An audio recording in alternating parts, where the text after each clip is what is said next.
राष्ट्रवादीच्या विलिनीकरणानंतर पक्षाचं सर्व नेतृत्व दादांकडे देणार होतो. पवारांच्या राष्ट्रवादीच्या साप्ताहिकातनं शशिकांत शिंदेंचा मोठा दावा. तर पक्ष मजबूत करणं हीच दादांना खरी श्रद्धांजली ठरेल, असं वक्तव्य. उपमुख्यमंत्री सुनेत्रा पवारांची झडपीतील विजयी सदस्यांसोबत बैठकीत सुनेत्रा पवार भाऊ, तुमच्या पाठीशी कोणी नाही असं समजू नका, मी भक्कमपणे तुमच्या पाठीशी, सुनेत्रा पवारांचं भावनिक आवाहन. अहमदाबाद विमान अपघाताच्या बातमीनं दादांच्या अपघाताबाबत संशय आणखी बळावलाय.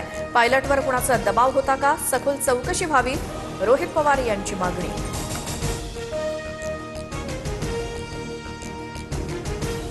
रोहित पवारांनी आरोप केलेली फाईल प्रफुल्ल पटेलांकडूनच आलेली होती. प्रफुल्ल पटेलांचा रात्री 8:30च्या सुमारास अजित पवारांना फोन. शेतकऱ्यांसंबंधित काम होतं, झेडपी निवडणुकीवरती बोलणं झालं, प्रफुल्ल पटेल यांची माहिती. बीएसआर विमान कंपनीत भाजपशी संबंधित कुणाची बेनामी गुंतवणूक हे तपासलं पाहिजे, संजय राऊतांची प्रतिक्रिया. तर अपघाताचा तपास होऊ नये याबाबत पुरेपूर काळजी घेण्यात येईल, राऊतांकडून संशय व्यक्त. मंत्रालयामध्ये लाच घेताना क्लर्कला रंगेहात पकडलं. मंत्री नरहरी झिरवाळ यांच्या अन्न आणि औषध प्रशासनाच्या विभागात एसीबीची मोठी कारवाई. मेडिकलचा निलंबित परवाना पूर्ववत करून देण्यासाठी 35,000ची लाच घेताना आरोपी राजेंद्र ढेंगरेला अटक. माझ्या विभागातील घडलेला प्रकार चुकीचा, लाच प्रकरणाच्या चौकशीत माझं नाव आल्यास राजीनामा देणार, मंत्री नरहरी झिरवाळ यांची भूमिका. परभणीत ठाकरेंच्या शिवसेनेचा खरा चेहरा समोर आला. परभणीमध्ये मुस्लिम महापौर देण्यावरनं शिंदेंची टीका.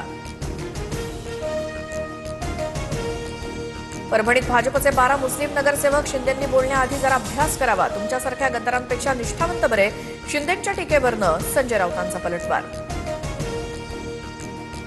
राज्याच्या अर्थसंकल्पाबाबत मुख्यमंत्री फडणवीसांची आज बैठक. सह्याद्री अतिथीगृहावरील बैठकीत बजेटवर चर्चा केली जाणार. 6 मार्चला अर्थसंकल्प सादर केला जाणार. शरद पवारांना आज रुग्णालयातनं डिस्चार्ज मिळण्याची शक्यता. पवारांच्या प्रकृतीत सुधारणा झाल्याची डॉक्टरांची माहिती. खोकला आणि श्वसनाच्या त्रासामुळे पवारांवर सुरू उपचार.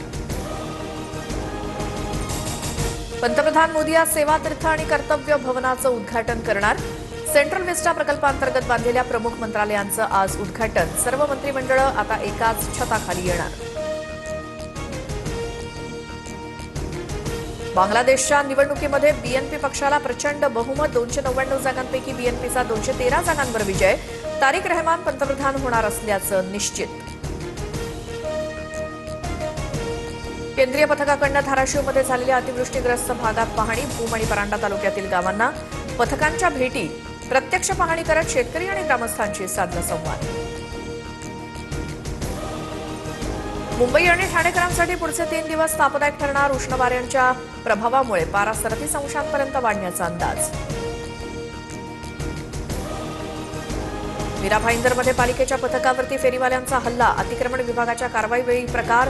मुजर फेरीवाल्यांवरती काय कारवाई होणार याकडे लक्ष. केंद्र सरकारकडून महाराष्ट्रासाठी 76,502 कोटींचे रस्ते प्रकल्प. राज्यात 2,612 किलोमीटर लांबीचे 116 प्रकल्प बांधकामाधीन.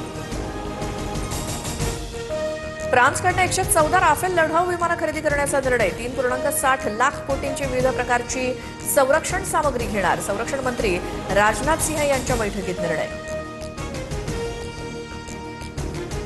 अभिनेता रणवीर सिंह धमकी प्रकरणात हॅरी बॉक्सरवर संशय. हॅरी बॉक्सर लॉरेन्स बिश्नोई टोळीचा प्रमुख. व्हॉइस नोटमधील आवाज हॅरी बॉक्सरच्या आवाजाशी जुळत असल्याचं समोर.